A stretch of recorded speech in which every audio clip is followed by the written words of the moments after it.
ৰঙাজান মিৰি নেপালী চুবুৰীত কীৰ্তন গৃহৰ দ্বাৰ মুকলি। বালিপৰাৰ ৰঙাজান মিৰি নেপালী চুবুৰীত আজি মিচিং সাহিত্য পৰিষদ পুঁজিৰ ৮ লাখ টকা ব্যয় সাপেক্ষে নিৰ্মাণ কৰি উলিওৱা একাদশী কীৰ্তন সংঘৰ এটা বৃহৎ কীৰ্তন ঘৰৰ দ্বাৰ মুকলি কৰা হয়। দ্বাৰ মুকলি কৰে ৰঙাপৰা সমষ্টিৰ বিধায়ক কৃষ্ণ কমল তাঁতীয়ে। ইয়াৰ লগতে বিধায়কগৰাকীয়ে চৌহদত একোটাকৈ গছপুলি ৰোপণৰে শুভাৰম্ভ কৰে।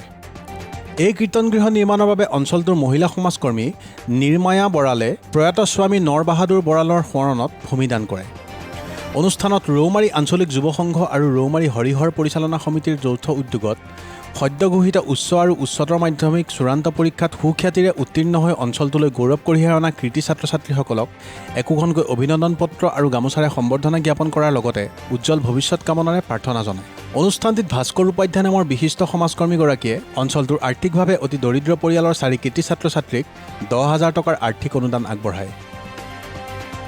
গাম্ভীৰ্যপূৰ্ণ অনুষ্ঠানটোত বিশিষ্ট অতিথি হিচাপে অংশগ্ৰহণ কৰে MMK কেন্দ্ৰীয় সদস্য পদেশ্বৰ মিলি, বৰ্ষিয়ান সমাজকৰ্মী কমিশ্যন মিলি, কেশৱ উপাধ্যায়, মিচিং জাতীয় মহাসভাৰ কেন্দ্ৰীয় সমিতিৰ সদস্য ৰূপম নৰহ, ৰৌমাৰী হৰিহৰ মন্দিৰৰ কমিটিৰ সভাপতি ৰণ বাহাদুৰ বৰাল, গাঁও প্ৰধান কৃষ্ণ চেত্ৰী, সন্মিলিত গণশক্তি অসম দলৰ জীয়াভৰলী খণ্ড শক্তিৰ সভাপতি সম্পাদককে ধৰি অঞ্চলটোৰ বহুকেইগৰাকী গণ্যমান্য ব্যক্তিয়ে আজি আমাৰ বিশেষকৈ মিচিং অট'নমাছ কাউন্সিলৰ পৰা দিয়া এই নামঘৰৰ আজি দুৱাৰ উন্মোচন কাৰ্যসূচী আছিল। এই দুৱাৰ উন্মোচন কাৰ্যসূচী কৰা হ'ল আৰু লগে লগে ইয়াতে যিখিনি কৃতি ছাত্ৰ ছাত্ৰী আছে তেখেতসকলকো আমাৰ ইয়াৰ যি স্থানীয় সংঘ আছে তাৰ পৰা ইয়াতে সম্বৰ্ধনা জনোৱা হয়। দুইটা অনুষ্ঠান অতিকে ভাল লগা অনুষ্ঠান আৰু এই অঞ্চলত নামঘৰৰ এটা প্ৰয়োজন আছিল, নামঘৰৰ এটা প্ৰয়োজনীয়তা অনুভৱ কৰিছিল ব্যক্তিসকলে।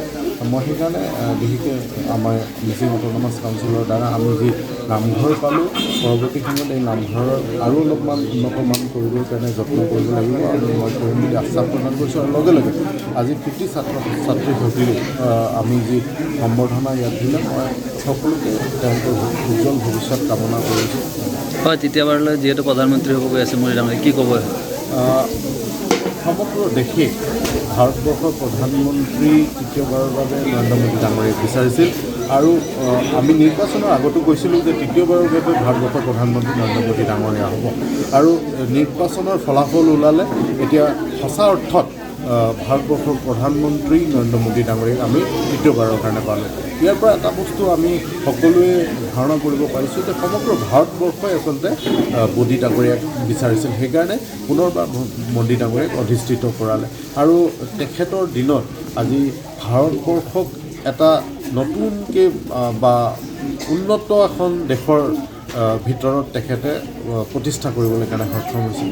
আজি ভাৰতৰ ইকনমি আমি যদি চাওঁ, আজি ভাৰতৰ ইকনমিও আমি সকলোৱে দেখিছোঁ যে আজি 5th ইকনমিলৈ ৰূপান্তৰিত কৰিছে আৰু বেছিদিন নাই 3rd ইকনমিলৈ হয়তো ভাৰতবৰ্ষক লৈ যাব।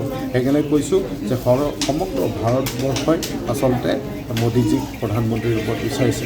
ইয়াতে ক'ৰবাত আমি দেখিবলৈ পাইছোঁ বিৰোধীয়েও উল্লাস কৰিছে। তেওঁলোকে আচলতে এই সান্তনা লভিছে, আচলতে তেওঁলোকৰ যে একেবাৰে শূন্য হোৱা নাই তাৰ কাৰণে তেওঁলোকে সান্তনা লভিবলৈ সক্ষম হৈছে। আমি ভাবোঁ যে সমগ্ৰ ভাৰতবাসীয়ে আৰু সমগ্ৰ অসমবাসীয়ে মোদীজীক প্ৰধানমন্ত্ৰী বিচাৰিছিল আৰু আমি পালোঁ মোদীজীক প্ৰধানমন্ত্ৰী। বৰ্ণ টু ফিট বিভিন্ন মানসিক প্ৰত্যাহ্বানৰ মুখামুখি হ'বলৈ অনুপ্ৰাণিত কৰিব পৰা এখন বিশেষ গ্ৰন্থ।